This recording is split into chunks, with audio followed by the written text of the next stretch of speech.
Alhamdulillah, wassalatu ala rasulillah wa ba'du. Langsung saja yang kita mulai untuk kajian pada malam hari ini. Kita lanjut, kita masih membahas kitab Akhlaqus Salafus Salih yang insyaallah akan disampaikan oleh Ustazna Haji Rizki Fauzan Resik. Fa'alaihi falyatafadhal mashkur. Pak Ustaz, silakan. Sekian, assalamualaikum warahmatullahi wabarakatuh.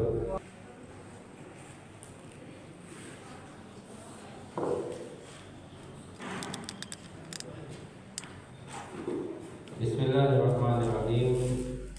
Assalamualaikum warahmatullahi wabarakatuh.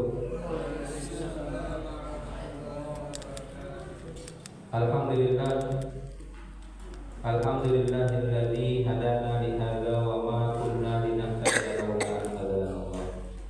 Asyhadu an la ilaha illallah wahdahu la syarika lah wa asyhadu anna Muhammadan abduhu wa rasuluhu wa safiyuhu wa khaliluhu la nabiyya ba'dah. Allahumma shalli wa sallim wa barik ala nabiyyina wa habibina wa syafi'ina wa maulana Muhammadin wa ala alihi wa sahbihi ajma'in, tsumma amma ba'du. Yang saya hormati para alim ulama, para sesepuh, wabil khusus DKM Masjid As-Siddiq beserta seluruh jajarannya, hadir juga bersama kita Ustaz Yusuf ya, dan juga para asatidz yang lain, bapak-bapak, ibu-ibu, adik-adik, jamaah i'tikaf yang mudah-mudahan kita semua dirahmati dan diberikan hidayah oleh Allah Subhanahu wa taala. Alhamdulillah, kita bersyukur kepada Allah Subhanahu wa taala pada malam hari ini, malam yang terakhir insyaallah ya. Malam yang ke-30, Allah Subhanahu wa taala masih berikan kita taufik hidayah untuk menyelesaikan i'tikaf kita jadi Ramadan tahun ini. Kita berdoa kepada Allah Subhanahu wa taala, semoga Allah Subhanahu wa taala menerima seluruh ibadah kita termasuk i'tikaf kita. Kita berdoa semoga Allah Subhanahu wa taala mengkaruniakan kita malam Lailatul Qadar ya. Karena kalau kita i'tikaf dari malam 21 sampai malam ke-30 ini, maka insyaallah salah satunya adalah malam Lailatul Qadar. Dan juga kita berdoa semoga Allah Subhanahu wa taala memberikan kita istiqomah selesai dari bulan Ramadan, kita masih bisa melanjutkan ibadah kita kepada Allah Subhanahu wa taala, dan mudah-mudahan Allah menerima seluruh amal ibadah kita, mengabulkan doa-doa kita ya.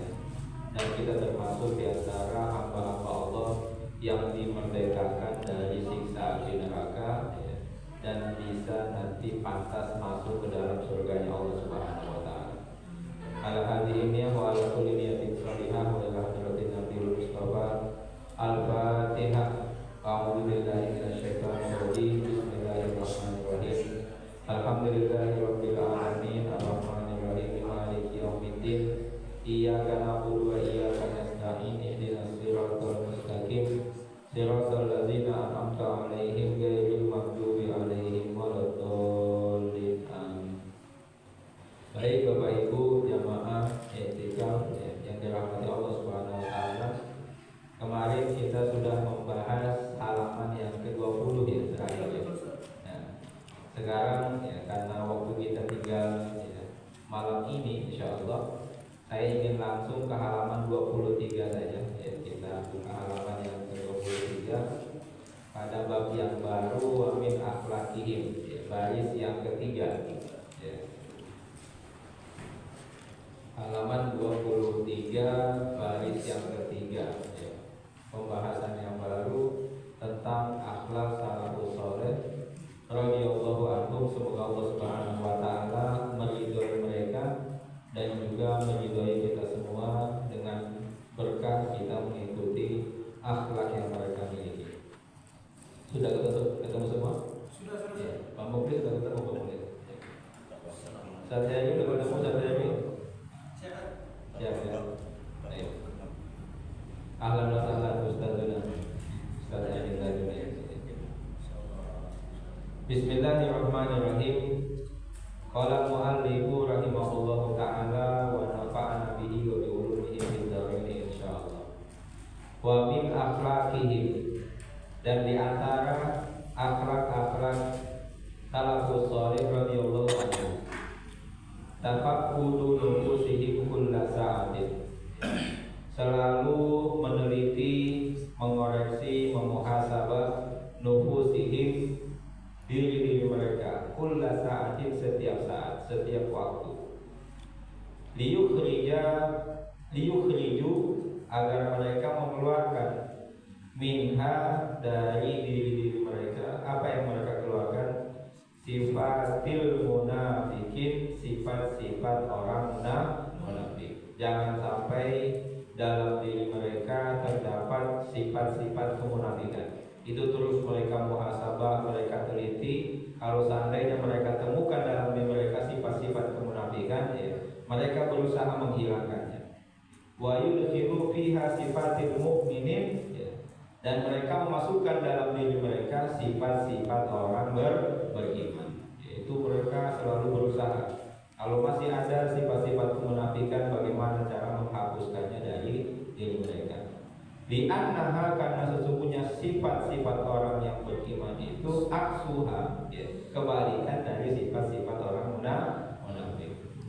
Wa min jumlati sifatil mu'minin, di antara, ya, sebagian sifat-sifat orang-orang yang beriman, ma dzakarahullah, apa yang difirmankan Allah Subhanahu wa taala fi kitabihil aziz, dalam kitabnya yang mulia Al-Qur'anul Karim, di qaulihi azza wa jalla, dengan firman Allah Subhanahu wa taala, a'udzubillahi minasyaitonir rajim, at-taibunal abiduna, lanjutannya apa? Al-hamidunas saihuna rakiunas sajidunal amiruna bil ma'ruf wan nahuna 'anil munkar wal hafizuna li hududillah wa basyiril mu'minin. Di sini tidak disebutkan, ya, sampai terakhir, cuma disampaikan ila akhir ayat. Kenapa beliau menyampaikan ila akhir ayat sampai ayat terakhir? Karena beliau menganggap, ya, orang-orang yang membaca kitab ini sudah hafal semua ayat tersebut. Jadi beliau bersudzon, ya. Jadi bagi mereka itu ayat yang mungkin sudah banyak dihafal oleh kaum muslim. Jadi di antara sifat-sifat orang yang beriman itu, kata Allah dalam Al-Quran, yang pertama at-taibun, orang-orang yang selalu bertaubat, ya. Kebalikannya orang munafik itu tidak mau bertaubat, ya. Orang munafik itu mereka melakukan dosa, mereka tidak merasa menyesal, sehingga mereka merasa tidak perlu bertaubat kepada Allah. Itu makanya kebalikan dari kemunafikan, ya. Al-amilun, orang yang beriman itu selalu beribadah, ya. Mereka selalu beribadah, tidak putus-putusnya beribadah, mencari keridhaan Allah. Kalau orang munafik gimana? Malas beribadah, ya. Mereka semangat beribadah kalau dilihat orang. Kalau nggak dilihat orang, sudah selesai. Dia baca Quran nih, kalau lagi ada orang, semangat dia baca Quran. Kalau nggak ada orang, dia tutup shadaqallahul azim. Jadi kalau sholat semangat, ya. Kalau ada orang, tapi kalau nggak ada orang, dia malesan. Itu bedanya, ya. Jadi kalau dalam diri mereka masih ada sifat itu, malas ibadah, dia buang. Al-hamidun, orang-orang yang terus memuji Allah Subhanahu wa ta'ala, itu sifat-sifatnya orang yang beriman. As-saihun, ada dua tafsir tentang as-saihun itu, orang yang berpuasa atau orang yang terus berjihad, ya, di jalan Allah Subhanahu wa ta'ala. Itu sifatnya orang yang beriman. Sebaliknya orang-orang yang munafik, dia tidak suka memuji Allah Subhanahu wa ta'ala, dia memuji dirinya sendiri. Dia tidak suka berpuasa dan juga tidak suka berjihad di jalan Allah Subhanahu wa ta'ala. Ar-raki'un, orang yang beriman itu yang terus-menerus ruku. As-sajidun, sajid, sujud menyembah Allah Subhanahu wa ta'ala. Al-amiruna bil ma'ruf, yang terus-menerus mengajak orang kepada kebaikan. Itu sifat-sifat orang yang beriman.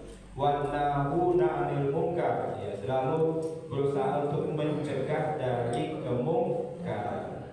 Wal hafizuna li hududillah, ya, menjaga batasan-batasan Allah Subhanahu wa taala, jangan sampai dia langgar apa yang diharamkan Allah Subhanahu wa taala. Itu orang mukmin tuh. Makanya dia selalu berusaha untuk menjaga semua hal-hal yang ditetapkan oleh Allah Subhanahu wa taala dalam Al-Qur'an. Wa basyiril mu'minin, dan berilah kabar gembira kepada orang-orang yang beriman. Itu sifat akhlak dari salafus saleh, selalu meneliti diri mereka setiap saat untuk mengeluarkan dari hati mereka sifat-sifat kemunafikan dan memasukkan ke dalamnya sifat-sifat keimanan. Wa minha qauluhu ta'ala, di antara sifat-sifat orang yang beriman itu juga qauluhu ta'ala, firman Allah Ta'ala. Apa itu? Qad aflahal mu'minun. Alangkah beruntungnya, sungguh beruntungnya al-mu'minun, orang-orang yang beriman. Kemudian Allah sebutkan sifat-sifat orang yang beriman itu. Alladzina hum fi sholatihim khashi'un. Sifat yang pertama, orang yang beriman itu kalau sholat dia khusyuk. Ya, makanya dia berusaha tuh, salafus saleh, bagaimana caranya agar sholatnya khusyuk.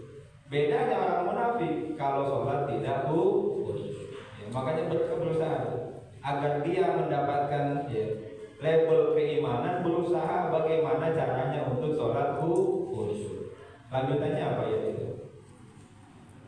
Walladzina hum 'anil lagwi mu'ridun. Ya, orang yang beriman itu kalau ada pembicaraan yang sia-sia dia tinggalkan. Ya, dia nggak mau melakukan hal-hal yang sia-sia. Ya. Kalau kita masih melakukan hal-hal yang sia-sia, berarti dalam diri kita masih ada sifat kemunafikan. Makanya dijauhkan oleh salafus saleh. Hal-hal yang sia-sia dijauhkan dari dalam dirinya. Lanjutannya apa? Walladzina hum lil zakati fa'ilun. Orang-orang yang menunaikan zakatnya, itu orang yang beriman. Dia keluarkan zakat hartanya, dia keluarkan zakat penghasilannya, dia keluarkan zakat fitrahnya. Tapi orang-orang yang munafik itu mengeluarkan zakat begitu berat. Bahkan dia bikin manipulasi bagaimana caranya agar tidak mengeluarkan zakat. Itu luar biasa.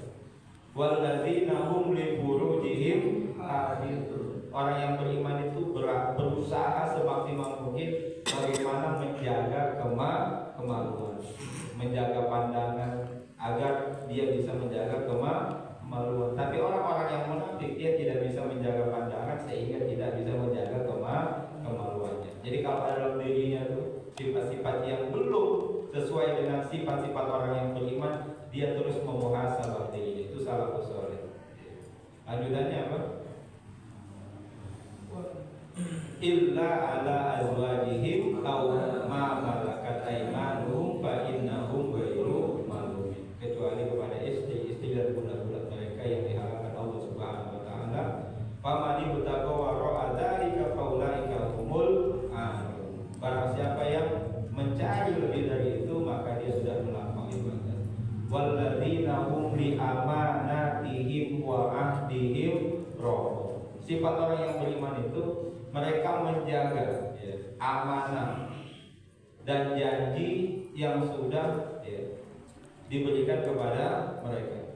Janji yang sudah mereka ucapkan mereka jaga, gak gampang ingkar janji. Bedanya kalau orang munafik, amanah sering disia-siakan. Dia sudah berjanji pun dia berani dengan mudah ingkar janji. Sudah dengan atas nama Allah Subhanahu wa taala pun masih dia ingkar. Itu kalau masih ada dalam diri kita, berarti masih ada kemunafikan.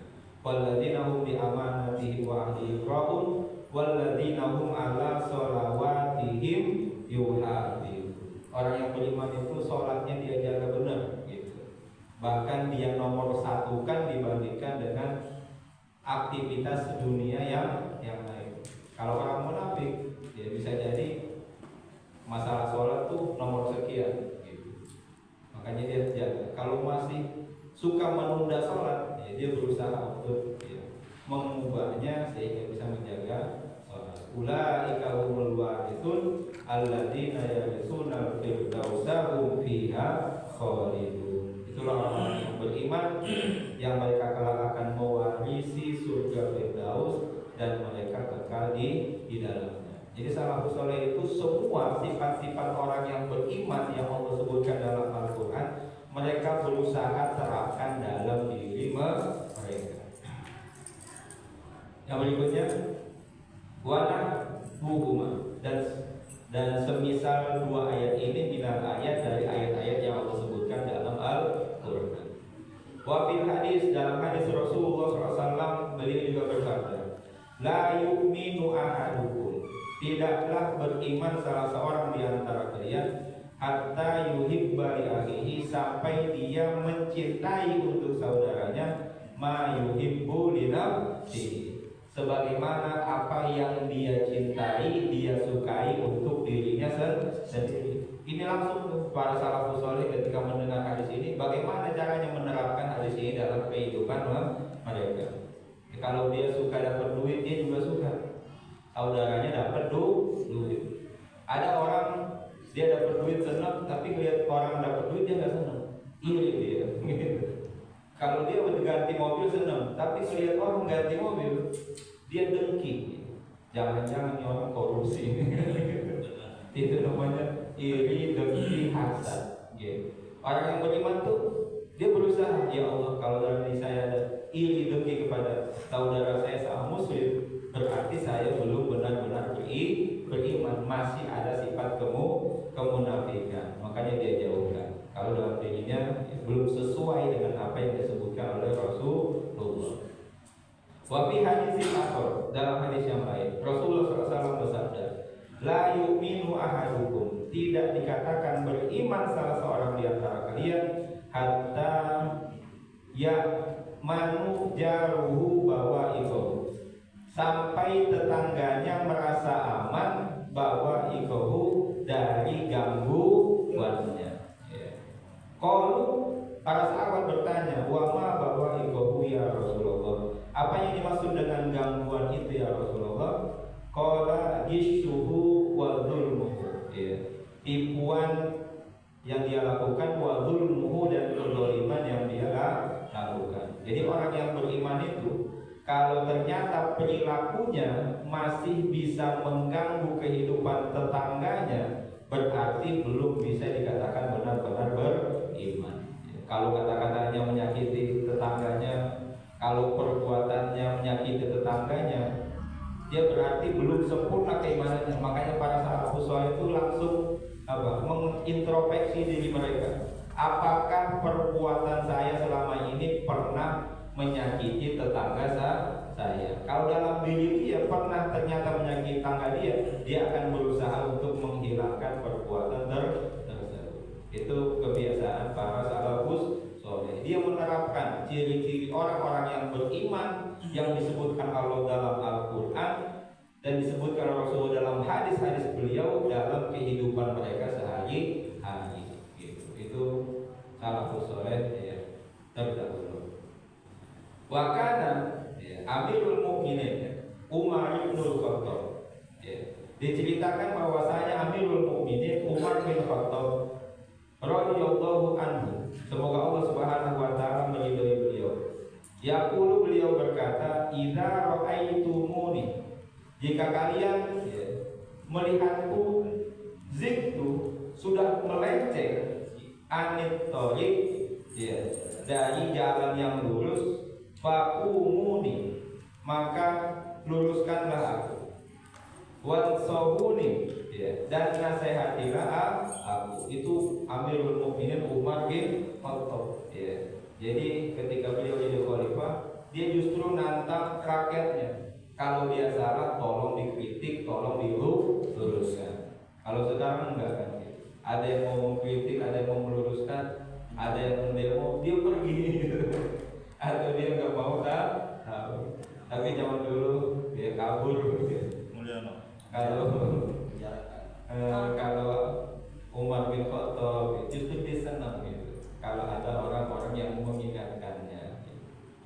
jangan sampai dia salah langkah. Fa innal mu'min, karena sesungguhnya orang-orang yang beriman itu, ya kata beliau, la yakunu illa nasihan, tidaklah dia melainkan nasihan, selalu menasehati li akhihi, bagi saudaranya. Ya, jadi salafus saleh itu terbiasa saling menasehati di antara mereka, ya.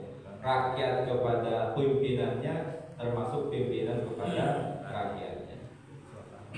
Bahkan Malik bin Dinar rahimahullah ta'ala, ya, seorang salafus saleh bernama Malik bin Dinar, ya, yaqulu, beliau pernah berkata, lau nabata lil munafiqina aznabun, jika seandainya nabata tumbuh lil munafiqina, bagi orang-orang munafik itu, aznabun apa?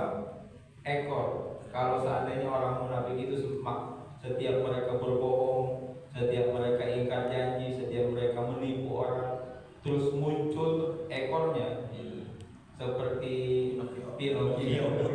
Kalau dia bohong, hidungnya semakin panjang. Apa kata beliau? Ma wajadal mu'minuna ardon yamshuna 'alaiha. Niscaya ma wajada, tidak akan menemukan siapa orang-orang yang beriman, ardon, bumi, tempat berpijak, yamshuna 'alaiha, yang bisa berjalan di atasnya.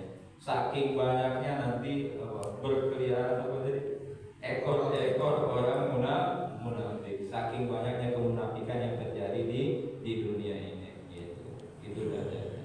Yakni likat terotih, yaitu karena banyaknya orang-orang yang munafik, kata Malik bin Dinar.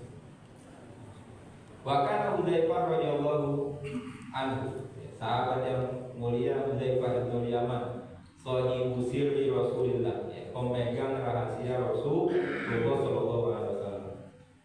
Yaqulu, beliau berkata, kana rajulu yatakallamu bil kalimatil wahidah. Dulu, kata beliau, ada seorang laki-laki yatakallam, dia bercakap-cakap, mengatakan sesuatu, bil kalimatil wahidah, dengan satu kalimat di zaman Rasulullah, ala ahdi Rasulullah sallallahu alaihi wasallam. Fayasiru biha, gara-gara satu kalimat yang dia ucapkan itu apa? Fayasiru biha munafikon, dia menjadi seorang munafik gara-gara satu kalimat yang diucapkan di masa Rasulullah sallallahu alaihi wasallam. Kata Hudzaifah bin Yaman, saking berbahayanya tatkala kita salah ngomong.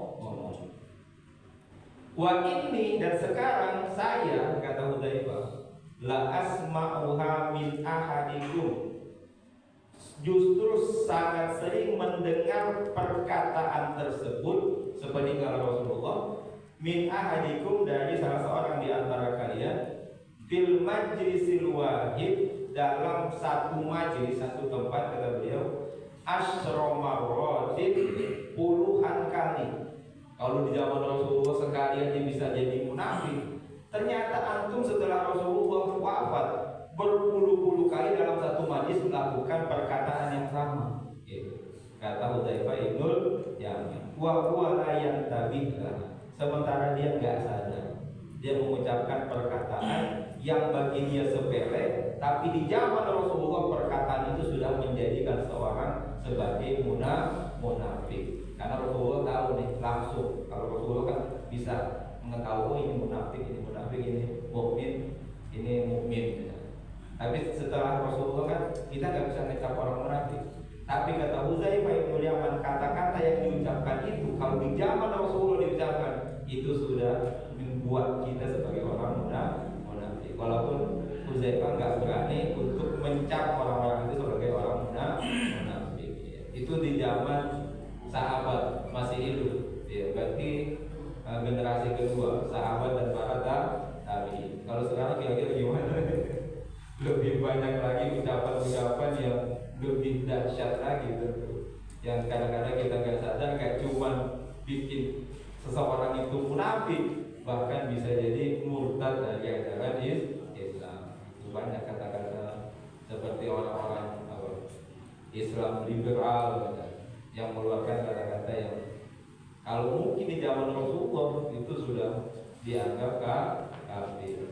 Alhamdulillah, subhanallah. Wa fil hadis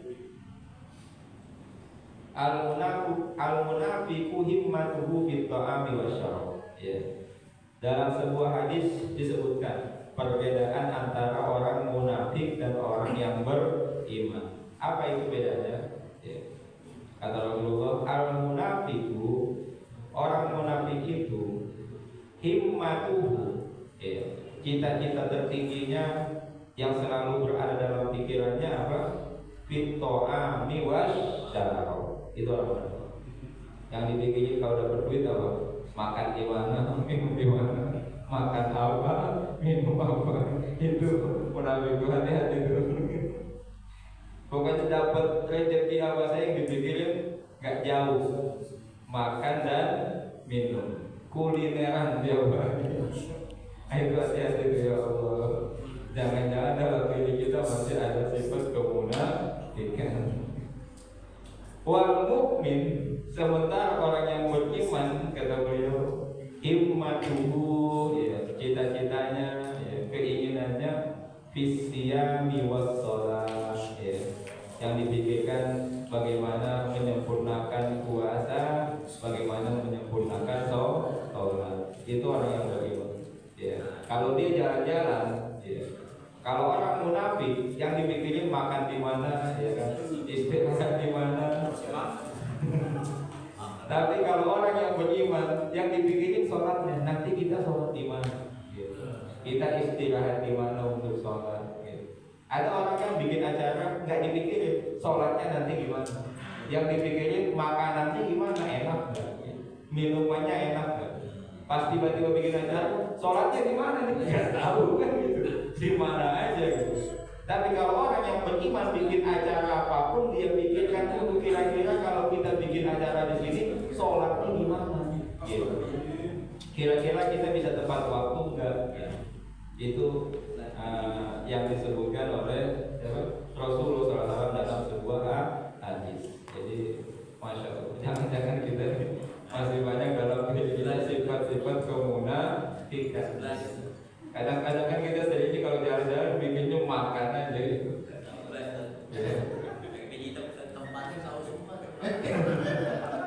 Kalau tempat makan tahu semua, tapi tempat sholat kadang-kadang bingung, habis makan sholatnya di mana nih? Di mana aja bisa. Di mana makan sendiri bisa. Gitu di upload terus. Nggak boleh kita nunjuk orang. Kalau kita nunjuk orang, sebenarnya kita nunjuk diri. Ini buat ini ya, buat pelajaran kita di akhir bulan Ramadan. Mudah-mudahan kita meningkatkan keimanan kita kepada Allah Subhanahu wa Ta'ala. Jangan sampai yang kita pikirkan hanya makan dan minum. Wa kana Umar bin Abdul Aziz. Umar bin Abdul Aziz pernah mengatakan, rahimahullahu ta'ala, semoga Allah merahmati beliau, yaqulu quwwatul mu'min fi qalbihi, kekuatan orang yang beriman itu fi qalbihi, ada dalam hatinya, ya, dalam keimanannya, dalam akidahnya, ya, dalam tawakalnya kepada Allah Subhanahu wa Ta'ala. Wa quwwatul kafiri wal munafik, sementara kekuatan orang-orang kafir dan orang-orang munafik fi yadihi, ada dalam tangannya. Artinya apa? Dalam fisiknya, ya. Seolah-olah mereka mengandalkan kekuatan itu kekuatan fisik. Kenyataannya kan di bulan Ramadan berapa banyak orang yang fisiknya kelihatan bagus, kenyataannya nggak kuat puasa. Tapi orang yang beriman, ya, meskipun kelihatannya ringkih gitu, kurus, rempeng gitu, tapi ketika dia memiliki kekuatan iman, dia bisa ternyata melakukan puasa. Tapi ada orang-orang yang tiap hari nge-gym gitu, tapi masuk bulan Ramadan nggak kuat puasa. Makanya kata beliau, kekuatan orang yang beriman itu ada dalam hati. Yang bikin kita kuat sholat tahajud, baca Quran kan, bukan karena fisik kita sebenarnya, tapi karena keimanan yang ada dalam diri kita. Itu meskipun orang kuat apapun, ya. Orang ada yang sanggup naik Gunung Rinjani, datang dari Jakarta pergi kemana? Lombok, jauh, biayanya gede, manjat ke atas berhari-hari gitu. Tapi rumahnya samping masjid, dia nggak bisa sanggup untuk melangkahkan kakinya ke masjid. Ya. Kalau subuh. Sementara dia naik gunung tuh sampai tengah malam, dia masih berani terus manjat gitu. Tanpa ada rasa capek gitu. Tapi rumah samping masjid dia nggak bisa melangkahkan kakinya. Itulah kurang lebih perumpamaannya. Kekuatan orang yang beriman itu ada dalam hatinya, sementara orang-orang kafir dan munafik itu mereka menganggap kekuatannya ada dalam fisiknya. Dan ternyata kekuatan yang ada dalam hati itu lebih dahsyat dibandingkan kekuatan fisik. Wa kana Hatim al-Asam, seorang salafus saleh bernama Hatim al-Asam. Mari kita pernah sampaikan siapa beliau itu, seorang ulama Islam. Yang dulu beliau berkata, min alamatil mukmin, di antara ciri orang mukmin, aliyam alat ta'at, dia mengerjakan ketaatan kepada Allah Subhanahu wa ta'ala. Ya, banyak ketaatan, gak cuma satu, at-ta'at jama'. Ya. Ciri-ciri orang yang beriman itu dia melakukan banyak ketaatan. Wa ma'adzalik, meskipun demikian, yakin dia tetap menangis, takut dengan dosa-dosanya kepada Allah Subhanahu wa ta'ala.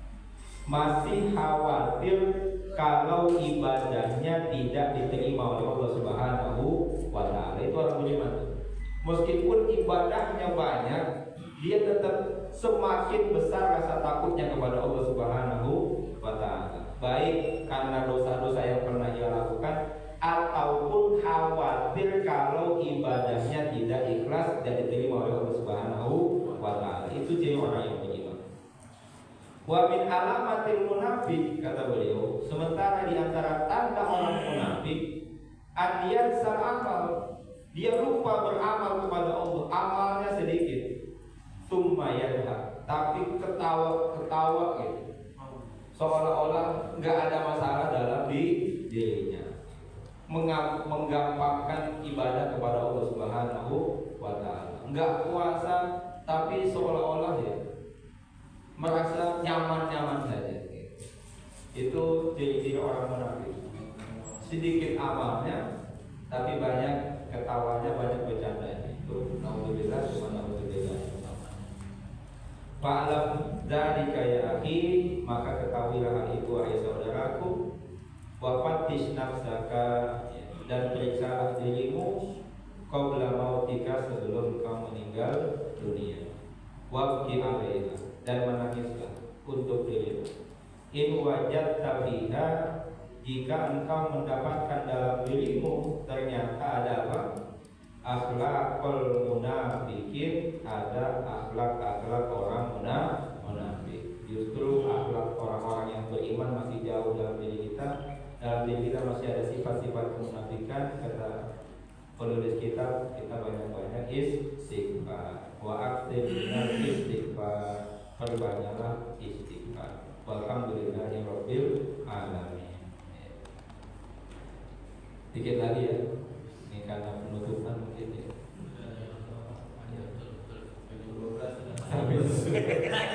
Apa sampai ini? Yang mulai ya semangat itu. Oh nggak tamat sekali ya. Masih banyak. Tinggal tidur. Ya nanti bisa dibaca sendiri di rumah masing-masing. Kalau bisa. Kalau bisa. Masih panjang. Karena kelihatannya tipis ya. Kelihatannya tipis. Kebayang nggak dengan kitab Al-Ummi Imam Syafi'i yang sekian tebel, 16 jilid dari sini ke sini gitu, atau Ihya Ulumuddin yang 9 jilid gitu. Ini padahal nggak ada satu jilid nih, tipis banget. Ya, itu luasnya ilmu Allah Subhanahu wa Ta'ala. Semakin kita pelajarin, semakin kita merasa ilmu kita itu sedikit banyak yang belum kita ketahui. Tapi kalau orang nggak pernah belajar, seolah-olah merasa dirinya sudah paham semuanya, sudah merasa menguasai semua ilmu, karena dia nggak tahu kalau ilmu itu luas.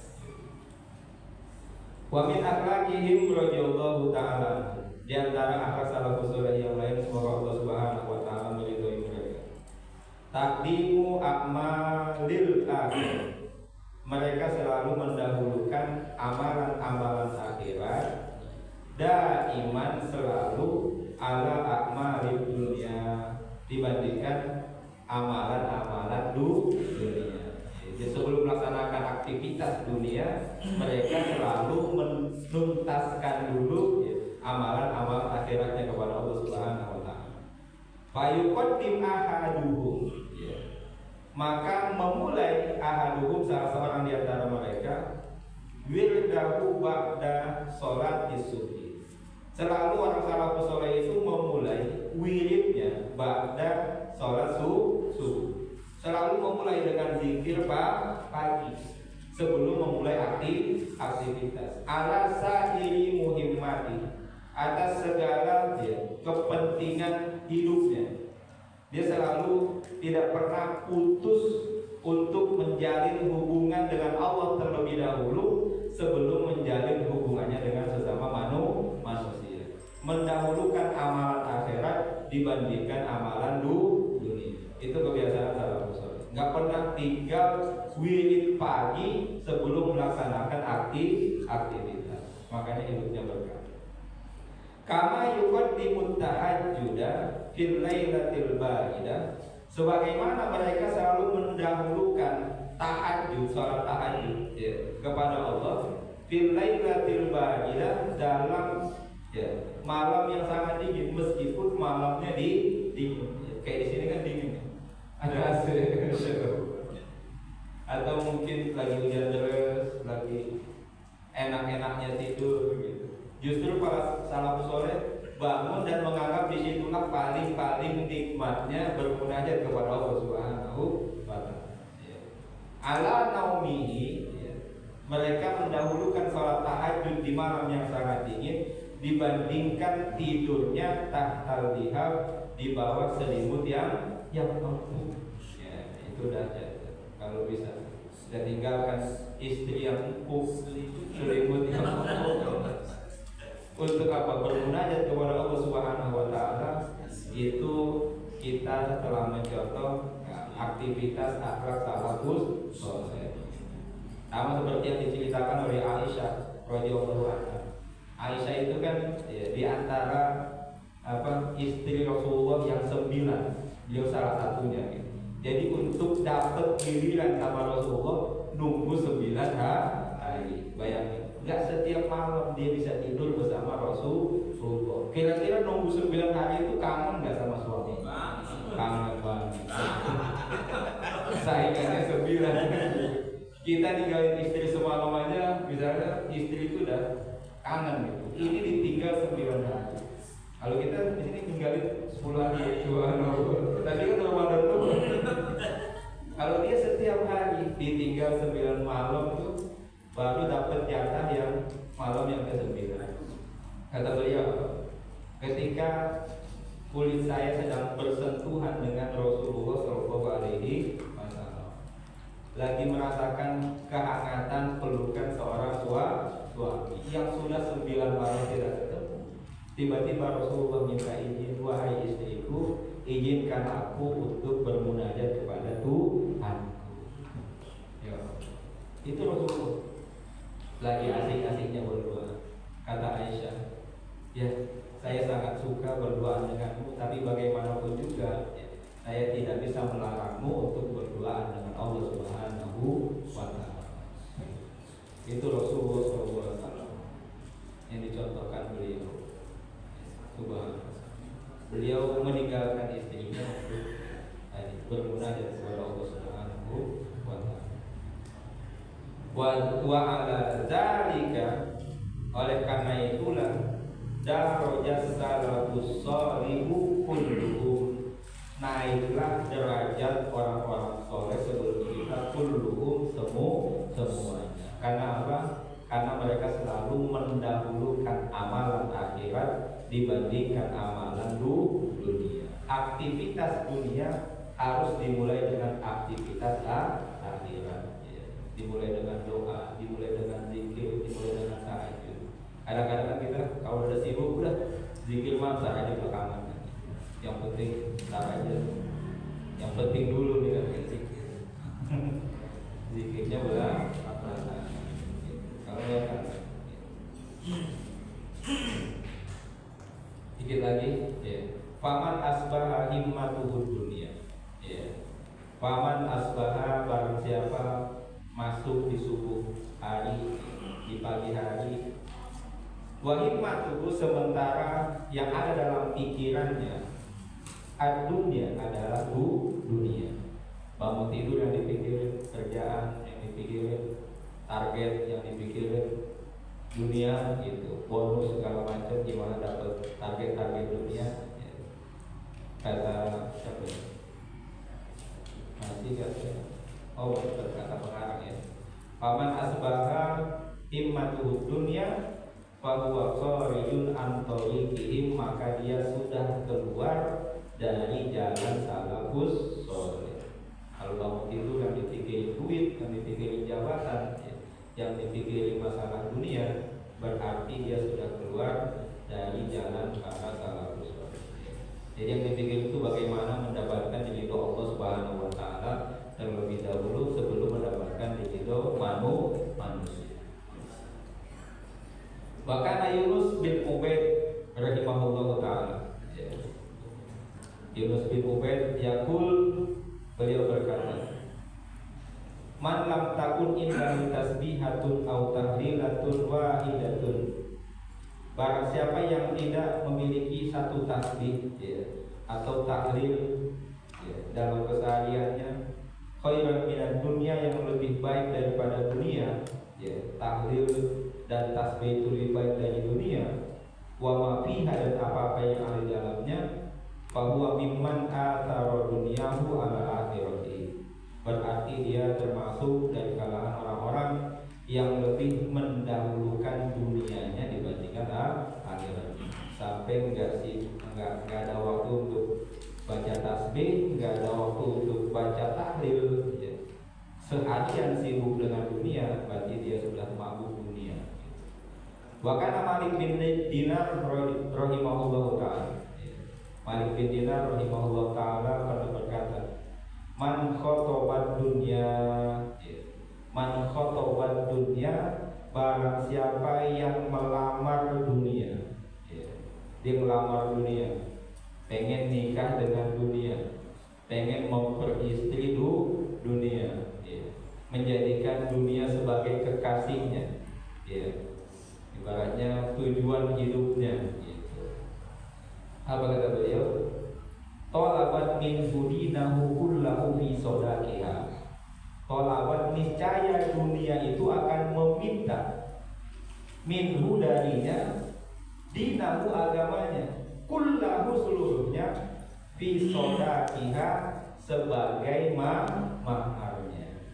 Kalau orang sudah cinta dunia, sehingga obsesinya itu cuma dunia, maka otomatis dunia ini akan menyita agamanya, mengorbankan agamanya sebagai apa?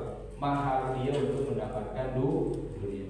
Kalau kita itu pengen, misalnya pengen jadi miliarder, pengen dapat kapal pesiar gitu, yang dulu kan gitu, pengen punya apa, kapal pesiar, jalan-jalan ke Eropa gitu, kayak gitu kan.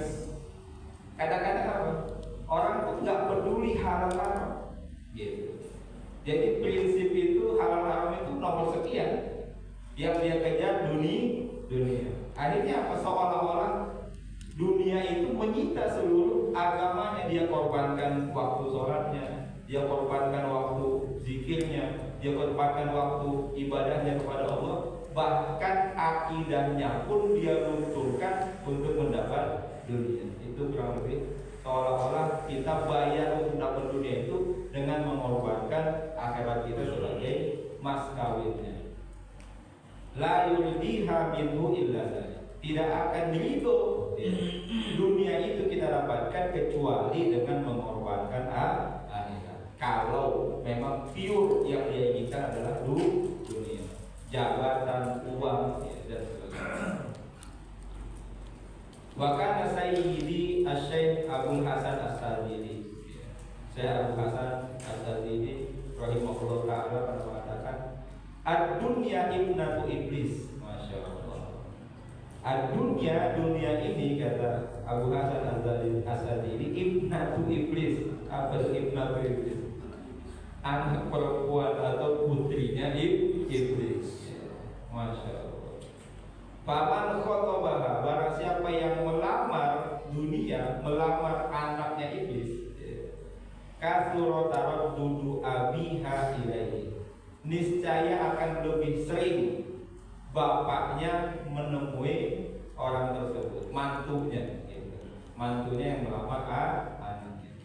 Fa inda qala biha, kalau benar-benar dia sudah berhubungan dengan dunia itu sebagai istrinya, seperti hubungan suami istri yang begitu erat, aqama indahu bil kulliyah, maka otomatis iblis itu sebagai mertuanya sudah tinggal dalam hatinya secara penuh. Gitu.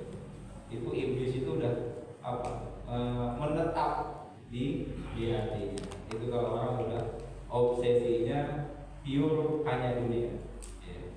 Kultu, aku katakan di sini syarahnya, kata penulis, al-murad bi khidbati dunia, yang dimaksud dengan melamar dunia, tamanniha, selalu yang ada dalam pikirannya, cita-citanya, obsesinya hanya dunia.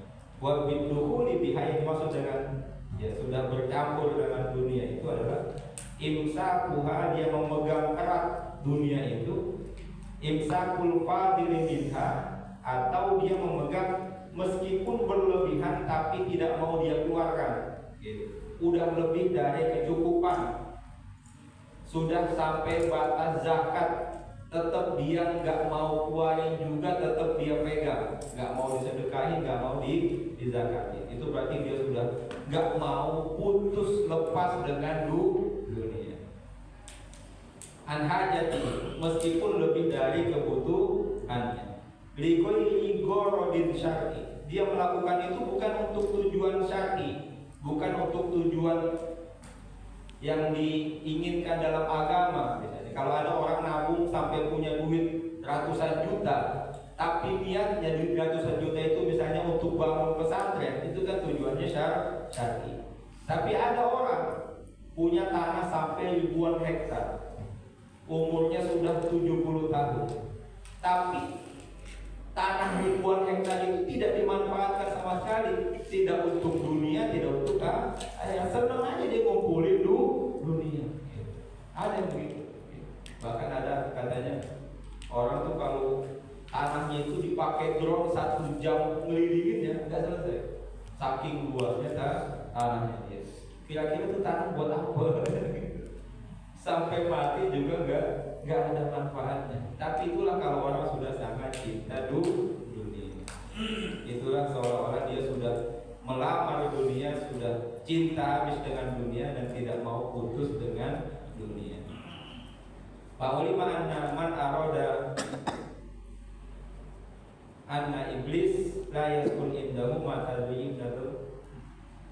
Fa'ulima anna man aroda, barang siapa yang menginginkan anna iblis, bahwasanya sesungguhnya iblis la yaskunu indahu, tidak menetap dalam dirinya, ma'atazwijihi ibnatahu, sementara dia menikahi anak perempuannya iblis, tapi dia gak mau berhubungan dengan iblis, faqad romal muhal, maka dia sudah melakukan sesuatu yang mustahil. Obsesinya dunia, tapi dia menganggap dia tidak terperdaya oleh iblis, berarti seolah-olah dia melakukan sesuatu yang mustahil. Walidzalika, oleh karena itu, karena yatawaswas bis sholat, ya, selalu merasakan was-was ketika sholat, ya. Orang sholat tapi yang dipikirin kerjaan, orang sholat yang dipikirin jabatan, orang sholat yang dipikirin apa? Kontrakan, yang dipikirin dunia. Allahu Akbar, hanya kerja gimana ya? Kan apa yang dipikirkan hanya dunia, dan itu akan terus menghantui ibadahnya. Itu dasarnya godaan setan dalam sholat, ketika pikiran kita dalam dunia itu sudah mendominasi. Wal wudu, bahkan ketika wudu pun orang gak fokus wudu, yang dipikirkan dunia. Wal niat, dalam niatnya kulliha, seluruhnya.